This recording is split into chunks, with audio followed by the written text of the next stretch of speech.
Oh, kamusta kayo guys? Oh, kamusta na? Kamusta na? So, ito, sa sobrang busy natin, ngayon lang ulit natin ma-upgrade itong si Moti. Nandito tayo ngayon sa Savory. Ayan, dito lang yan. Malapit lang yan sa UST guys. So, kaya tara, samahan nyo ako para bumili nito. Ito ang bibili natin. So, dito sa loob ng Savory, marami kang makikitang pyesa. Ito yung tinatawag kong Watsons ng mga lalaki. Ayan yung girlfriend ko. Ayan, lagi yung siyang sinasama kasi sinusuportahan niya naman ako kung anong gusto kong pyesa. Tapos, ayan.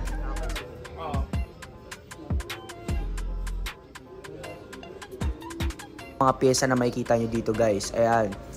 Meron pang Aerox, NMAX, Honda Click, PCX, ADV. Ayan, kahit anong klaseng motor, meron silang pyesa dito.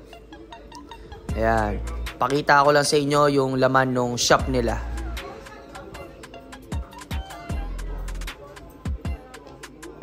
At ito nga yung legendary na Honda Click. Ang pangalan niya ay Atlas na nakikita lang natin sa Facebook Reels ng Savory. Napaka-pogi niyang motor na yan. So ayun, nagka-problema pa nga. Lumakas ng sobrang ulan kaya patilain lang muna natin bago natin ipalagay yung ating OEM tire hugger.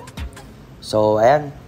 Okay, medyo tumila na ang ulan. So ito, sinimulan na ni boss ang pagtanggal dito sa ating U-box. Medyo maproseso nga lang ang pagpapakabit nitong OEM tire hugger, pero dahil nga sa nabasa ko na kailangan nating mag-OEM tire hugger dahil nga i-indo concept nga natin itong ating motor na Honda Click version 3. So ayan, dahil nasira na rin kasi yung luma kong tire hugger dyan, yung nabili kong hindi naman to tunay na carbon talaga yun, nabili ko lang yun sa Shopee para lang talagang hindi matalsikan yung loob. So ito, nakakabit na yung ating OEM tire hugger. Lalagyan na lang yan ng coolant. So ayan, naantay ko lang si Idol kumuha siya ng coolant sa loob. So ito, nalagyan na ng coolant. Ayan na. Guys, kung nakikita nyo hanggang ganyan lang ang dami na pwede nyo ilagay sa OEM tire hugger nyo na coolant. At ayan yung coolant na nilagay.